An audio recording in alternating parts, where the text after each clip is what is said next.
Nous dit bonjour, ou même quand suivre nous à soir, nous dit bonsoir.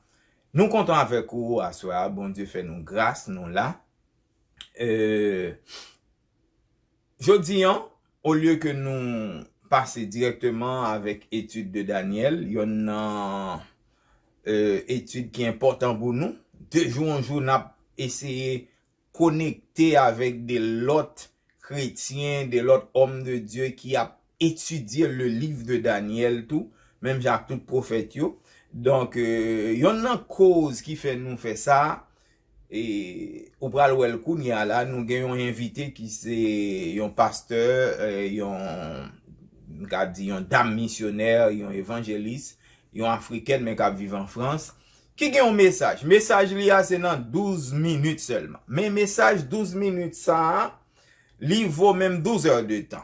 C'est capable de dire une femme de Dieu, m'ka osé dire ça, non seulement à travers message là, des fois on ka senti moun ka parler parce que ou pas besoin face yon moun pour sentir en pile des fois. OK, ka gon attraction spirituelle, même gens ka gon attraction diabolique, par exemple yon gan bien yon aussi yon maçon loge k'ap font vie cérémonie là, on l'autre pareil li connecté online et pour qu'a senti force là, qu'a senti si c'est des moun puissants. Donc mes amis, c'est important nous même jodi en cap suivre cap qui dit nous c'est chrétien. Et c'est ça que fait nous a fait étude sur tout grand monsieur de la Bible. Par exemple, nous commençons dans Daniel, après nous prend Abraham, nous prend Joseph, nous prend Job, tout monsieur qui était intègre, qui t'a marché dans l'intégrité avec bon Dieu. Donc message ça nous pral quitter suivre, c'est directement comme t'ai dit, yon appel avec nous-mêmes, moi-même en premier, et c'est chaque temps nous voulons faibli, nous avons tant des messages ça que servant plan pour le porter un message de 12 minutes. Parce que en réalité, si nous sommes chrétiens, nous devons prouver ça. Nous devons prouver ça. Et surtout nous-mêmes qui fait dans le pays comme Haïti. Parce que Haïti a vécu des moments dans moment là qui vraiment crucial. Qui vraiment crucial. Hier soir m'a regardé un bagay, ça vraiment fait mal en pile à l'extrême pour un pays que me fait là-dedans.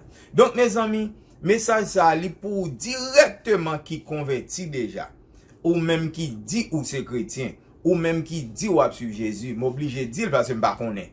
Donc c'est ou dit message ça li pour en a le temps des servantes là qui vont message pour 12 minutes seulement. M'pa faire commentaire parce que tout ça pour m'ta dit on kon dit yo déjà même 5 ans de cela m'a parlé de yo déjà. Servante là li dit yo là dans 12 minutes. On a le temps. Derrière le péché là, il y a le malheur.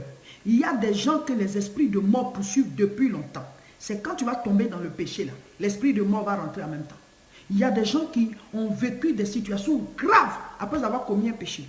Il y a des gens qui ont fait des accidents graves après avoir commis un péché. En cette période de fin d'année, j'aimerais envoyer ce message à tous ceux qui disent qu'ils sont chrétiens et qui vivent dans le péché. Toi qui dis je suis chrétien, toi qui dis je suis chrétienne et qui quand même vis dans le péché, écoute bien ce message. Derrière le péché, il y a le malheur. Le péché précède, mais il y a le malheur qui suit. La Bible dit, le salaire du péché, c'est la mort. Beaucoup s'amusent avec le péché, mais le péché, c'est comme un feu de brousse dans ta destinée.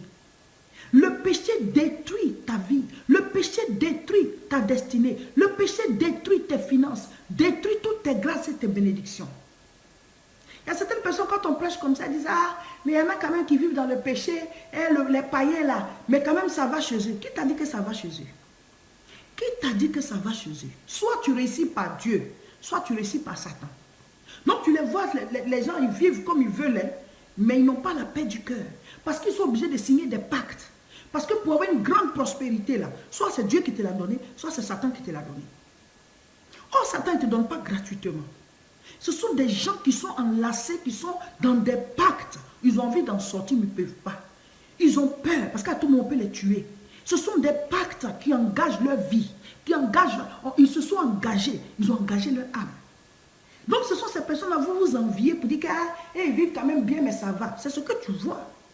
C'est ce que tu vois. Mais tu ne sais pas ce que la personne vit dans le secret. Tu ne connais pas sa vie. Ce sont des personnes souvent même qui ne sont plus des êtres humains. Tellement ces personnes ont signé des pactes.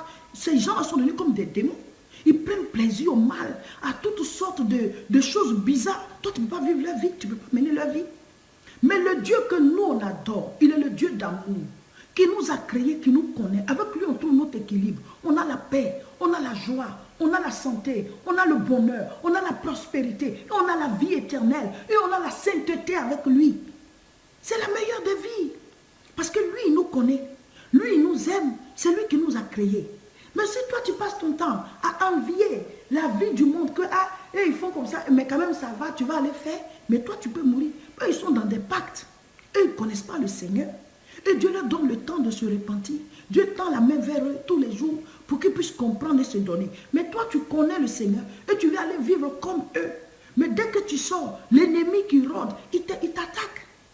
Il t'attaque. Quand vous sortez de la présence de Dieu, vos anges ne peuvent plus vous protéger parce que les anges ils sont maintenus dans la sainteté. La Bible dit l'ange de l'Éternel campe autour de ceux qui le craignent. Ceux qui le craignent. Donc quand tu crains Dieu, les anges de Dieu, ils campent autour de toi. Ça veut dire quand on dit tu crains Dieu, ça veut dire que tu restes dans la maison du Seigneur en appliquant sa parole. Mais dès l'instant où tu sors de sa parole, tu ne le crains plus. Donc ces anges ne peuvent plus camper autour de toi et te protéger. L'ange de l'Éternel campe autour de ceux qui le craignent. Nous devons craindre Dieu. Craindre Dieu ne veut pas dire qu'on a peur de lui. Non. Mais c'est d'appliquer sa parole. Je veux marcher en fonction de sa parole. Je veux me laisser conduire, enseigner par sa parole. Je veux me laisser diriger par lui. Je veux avoir une alliance avec ce Dieu-là. Je veux que Dieu puisse m'aimer. Je veux qu'il puisse m'aimer encore plus. Il t'aime déjà. Mais quand tu appliques sa parole, il t'aime encore plus. Vous savez, un père peut avoir plusieurs enfants. Mais l'enfant qui est plus obéissant va devenir même un ami de ce papa-là. C'est ça. Dieu cherche des hommes et des femmes obéissants qui deviennent ses amis, à qui il peut accorder au-delà de ce qu'il accorde déjà à tout le monde. Oh mes frères, pourquoi vivre dans le péché? Tu sais ce qu'il y a derrière le péché? Pourquoi ne pas ranger sa vie? Pourquoi ne pas avoir une relation permanente avec Dieu? Pourquoi ne pas vivre une vie de couple rangé? Pourquoi ne pas vivre une vie de sanctification si on n'est pas encore marié? Pourquoi ne pas marcher selon la parole de Dieu? Pourquoi ne pas mettre en pratique ce que la Bible dit? Pourquoi? Vous savez, il y a des maladies physiques, mais il y a aussi des maladies spirituelles. Il y a des maladies qui ne sont pas physiques. Si par exemple, quelqu'un boit de l'eau sale, ou alors il boit quelque chose qui contient du poison, ou alors qui contient un produit, il peut tomber malade. Parce que quand Dieu nous a créés, il y a ce qu'on peut boire, il y a ce qu'on peut manger, il y a l'atmosphère dans laquelle on peut vivre et tout ça. Si on expose quelqu'un par exemple au froid, ou bien à une trop forte chaleur, une température trop élevée, la personne peut tomber malade. Parce qu'il y a des conditions dans lesquelles l'homme doit vivre. Donc, il y a des maladies qui sont physiques. Mais il y a aussi des maladies qui sont spirituelles, qui font leur entrée dans la vie des gens de manière spirituelle. Et ces maladies ne peuvent pas être guéries physiquement. Vous prenez Matthieu chapitre 9 à partir du verset 20. On nous parle d'une femme qui était atteinte d'une perte de sang depuis 12 ans. On dit qu'elle a vu tous les médecins de son époque. C'est tellement que cette femme n'était pas la seule de son époque à avoir été atteinte de cette maladie. Si elle a pu aller voir des médecins, ça veut dire qu'il y a des femmes aussi certainement qui avaient eu ce cas et qui étaient allées voir aussi des médecins et qui ont été guéries. Mais elle a traîné ce mal-là pendant 12 ans. Elle n'a pas été guérie. Elle n'a pas été guérie. Tous ses efforts sont restés vains. Aucun médecin n'a pu lui donner un traitement pour qu'elle sorte de là.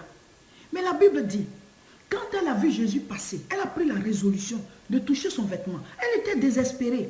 Elle dit, il ne me reste que ça. Elle a touché le vêtement du Seigneur. On dit quoi? Une force est sortie de Jésus pour venir vers elle. Oh mes frères, mes soeurs, ça veut dire que la maladie qui était dans le corps de la femme n'était pas une maladie physique. S'il a fallu qu'une force vienne pour pouvoir chasser ce mal, pour que sa perte de sang s'arrête, ça veut dire que c'était une maladie spirituelle. Ce n'était pas une maladie physique. La guérison ne devait pas venir avec un traitement. Ça devait venir avec la prière. Ça devait venir avec l'onction, avec la puissance de Dieu. Parce que la Bible dit, c'est l'onction qui brise le joug. C'est pour cela que vous devez prendre l'habitude de venir prier. Quand on vous lance l'appel, pour vous qui êtes au niveau de l'Europe, venez prier. Vous qui êtes ailleurs, prenez les vidéos d'enseignement, de prière que nous mettons en ligne. Priez avec. Le monde est spirituel. Et il y a tellement de microbes spirituels. Il y a tellement d'attaques spirituelles. Il y a tellement de dimensions spirituelles qui attaquent la vie, qui attaquent la prospérité, qui attaquent la gloire, qui attaquent la destinée que Dieu nous a donnée, que nous devons forcément être en contact avec Dieu pour avoir la protection. Parce que la Bible dit quoi? Le salaire du péché, c'est la mort. Le salaire du péché, c'est la mort. Il y a des gens qui ont commencé à vivre dans l'adultère et après ça, leur entreprise est tombée. Il y a des gens qui ont commencé à vivre dans le péché du sexe et après ça, ils ont fait une crise et ils sont morts subitement. Ce que tu ne sais pas, c'est que le malheur là, il était devant la porte. Il te cherchait, il te cherchait, il te cherchait. Il fallait seulement un péché. Et dès que tu commets le péché, la porte de ta vie s'ouvre et le malheur il rentre. C'est ce que beaucoup ne savent pas. Le péché est devant la porte, ça tourne comme ça. Mais derrière le péché, il y a des maladies. Derrière le péché, il y a les crises, il y a des accidents, il y a le malheur. Toi, ouvre la porte au péché, tout le reste la rentre. Amen. Je vais lire. 1 Pierre 5, verset 8. Soyez sobres. Soyez sobres. C'est fort ça. Veillez. Votre adversaire, le diable, rôde comme un lion rugissant, cherchant qui il dévorera. Vous croyez que la parole de Dieu, la Bible, ça a été écrit comme ça juste parce que les gens n'avaient rien à faire, ils avaient des choses à raconter? Non, c'est la vérité. C'est ce qui est. Autour de nous, il y a des maladies qui se promènent. Autour de nous, il y a des crises. Il y a des situations difficiles. Il y a des malheurs. La mort. Tous les jours, il y a des gens qui meurent. Vrai ou faux? Donc, tous les jours, il y a des malheurs qui tournent autour de nous.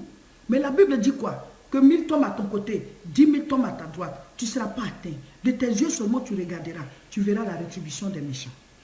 Donc ce que vous ne savez pas, c'est que le fait de vivre dans le péché ouvre la porte de votre vie aux attaques, ouvre la porte de vos vies au malheur, aux maladies, à la souffrance, à l'échec, au blocage, aux malédictions. Tout ça, ça a accès à votre vie avec le péché. Pourquoi Adam et Ève sont sortis du jardin? C'est à cause du péché.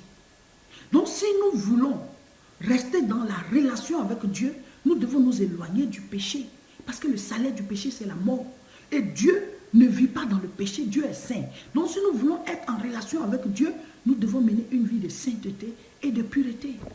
Mon frère, ma soeur, la vie chrétienne, c'est un engagement qu'il faut prendre.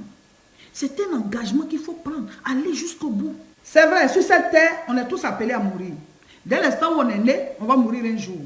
Mais l'espace qui est au milieu, là, du jour de ta naissance jusqu'à ce que tu quittes la terre, au milieu, là, c'est ta destinée.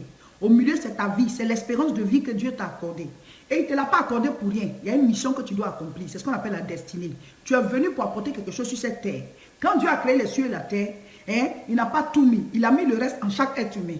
Donc chacun vient avec ça.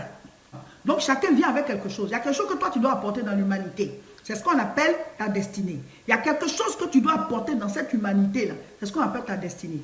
Donc, de ta naissance jusqu'à ta mort, au milieu, là, c'est ta vie. Satan, même si tu vis 100 ans, ça ne lui dit rien. Si tu vis 120 ans, ça ne lui dit rien. Ce qui lui fait mal, c'est quand tu accomplis la destinée pour laquelle tu es là. Donc, lui, il te perd le temps au maximum. Satan te perd le temps au maximum. Il sait que le péché peut te perdre du temps. Parce que dès l'instant où tu pêches, il y a tellement d'attaques, il y a tellement de choses qui t'empêchent d'avancer. Donc lui, il te fait pécher régulièrement. Pendant que tu dis que tu es chrétien, là, tu tombes, tu te relèves, tu tombes, tu te relèves, tu tombes, tu te relèves. Donc tu n'as même pas le temps de voir clair dans la destinée que Dieu t'a confiée. Parce que comme Dieu étant saint, toi tu dois être saint pour entendre la voix de Dieu. Ésaïe 59, il dit c'est pas parce que ses oreilles sont trop dures pour nous entendre, ni sa main trop courte pour nous atteindre, mais ce sont nos iniquités qui font une barrière entre lui et nous. Donc dès l'instant où toi tu tombes dans le péché, tu te relèves, tu tombes dans le péché, tu te relèves, tu tombes dans ta destinée, tu ne peux pas l'accomplir. Parce que tu ne la vois même pas. Tu ne sais même pas ce que tu dois faire, tu ne sais même pas à quoi tu es appelé. C'est vrai, on peut travailler et puis vivre, mais il y a une mission pour laquelle on est sur la terre. Voilà. Et ça, c'est Dieu qui peut te la révéler, c'est Dieu qui peut te guider vers ça. Donc quand il te fait vivre dans le péché là, il te retarde. Voilà. C'est ça que vous ne savez pas. Le fait que tu vis dans le péché, ce n'est pas à Dieu que tu fais du mal. Tu te fais du mal à toi-même. Tu te fais du mal à toi-même. Si tu pouvais savoir comment est-ce que les portes de ta vie s'ouvrent sur la souffrance, quand tu vis dans le péché, tu allais ranger ta vie. Tu allais ranger ta vie. Sur cette terre, il y a plusieurs chemins. Jésus dit, je suis le chemin. Il n'a pas dit je suis un chemin. Je suis le chemin. Quand on dit un chemin, ça veut dire qu'en dehors de lui, il peut y avoir d'autres. Mais il dit je suis le chemin. Le chemin qui mène à Dieu. Le chemin qui mène à la vie de sainteté. Dieu est saint, saint, saint. Quand tu dis je décide de marcher avec Jésus, ça veut dire que tu décides de mener une vie de sainteté. Donc c'est d'avoir une relation permanente avec lui tous les jours. Mais on constate que certaines personnes disent je suis chrétien, je suis chrétien. Elles disent qu'elles sont chrétiennes. Mais ces personnes ne vivent pas selon la parole de Dieu. Vous savez, quand Satan veut te tuer, il t'envoie le péché d'abord. Quand Satan veut te tuer, il t'envoie le péché d'abord. Toi qui es chrétien, puis tu vis mal, sache que quand Satan veut t'atteindre, il envoie d'abord le péché. C'est le péché qui ouvre la porte. Et puis maintenant, le malheur est derrière. Voilà. Voilà, c'était le partage du jour. Bon, moi bien content que vous entendez servante là qui t'a parlé. Dans 12 minutes, moi connais grand pile dans nous qui prend message ça. Moi connais grand pile dans nous pour aller réfléchir sur message ça. Moi-même personnellement, son message non seulement le fait impact dans moi-même et m'a gagné de temps en temps. Son message, lorsqu'on t'a voulu penser un bagay mal ou t'a voulu un pour passer, l'a aidé ou. Parce que ça son message divin. Li sorti directement beaucoup de bon Dieu. Pour qui ça me dit sorti beaucoup de bon Dieu, c'est comme ça Jésus, c'est qu'on a pensé nous. C'est comme ça monsieur disciple, c'est qu'on a pensé nous pour marcher devant bon Dieu, pour marcher d'une façon digne, d'une façon pieuse. Donc mes amis, que bon Dieu bénisse nous. Pas oublier. Moi connais gen moun qui tande ça, li tande et gen moun qui doit pas même faire souci de ça le tande ya. Et m'a dit ou qu'on fait souci de lui, qu'on pas fait souci, ça servante dans son dian, c'est pas message parle, d'ailleurs c'est dans la Bible ça yoye. C'est la Bible qui ordonne nous même qui dit nous c'est chrétiens. Donc ou vle prendre ou pas vle prendre ou pas prendre, mais pas oublier. Ça le dit yo. C'est vrai, le salaire du péché, c'est la mort. Bonne journée et bonsoir.